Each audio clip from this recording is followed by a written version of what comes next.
let me tell you, I mean, I'm a little teary-eyed myself. I mean, the mother goes on to say that, I spoke to him on Sunday, and the Braveheart only had one thing to say, कि माँ आप भी सो जाओ, आराम कर लो. Whilst I'm guarding the border, how about you catch some sleep? I mean, there's a little lump in my throat when I'm asking you this myself. How does one channel this kind of anger? I mean, you yourself have been, part of the armed forces. Whenever something like this happens, forget the other people, forget people in the periphery, the actual family. How do they channelize anger? I mean, there is so much of pent-up frustration. Everybody is looking for some sort of an answer, banging your head on the walls, but you don't know who to look up to, who to turn towards. What happens in that kind of a situation, Mr. Vaid? We're listening to the mother of Colonel Manpreet. That can make one understand how much sacrifice the family pays for these brave men of security forces, army, the NK police and paramilitary. Yes. See, she was saying I would ring him up. He won't pick up phone because he may be in an operation. He may be in some other job which does not permit taking the call. And he would call when he gets free.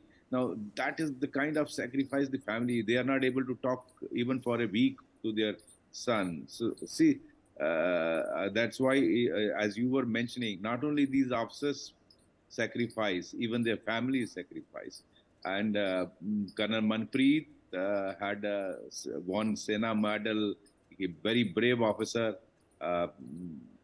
Major Ashish, the Deputy SP, I would say great loss. And I just want to mention one point here. Right, sir. My experience tells there are two or three possibilities of something going wrong where you lose you have such a loss. One is the source who has given you information it could be compromised. That I think I am sure the present officers on spot must be looking into. If he's compromised, was that possibility, that aspect? Even if he's not compromised, the other possibility is the movement of army and the JNK police was probably a tip-off was given to the terrorists, and they had laid an ambush. So hitting the leadership. So that these two possibilities I see out of my experience, because something like this had happened even about 2.5 or 3 years back in Andwara district. So we need to look into these aspects.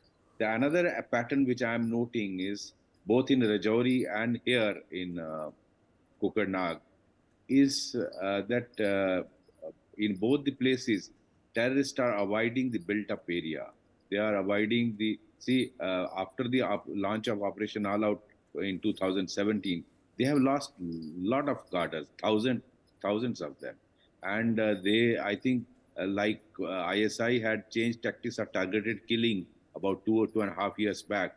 This new pattern which I am observing is something terrorists have instructions to go to, rather than built up area, towns and villages, go to hilly terrain, go to forest area where you have a secure hideout, hit the police or army, come back to that, something like guerrilla warfare. So that is the pattern I'm seeing in Rajouri Punch.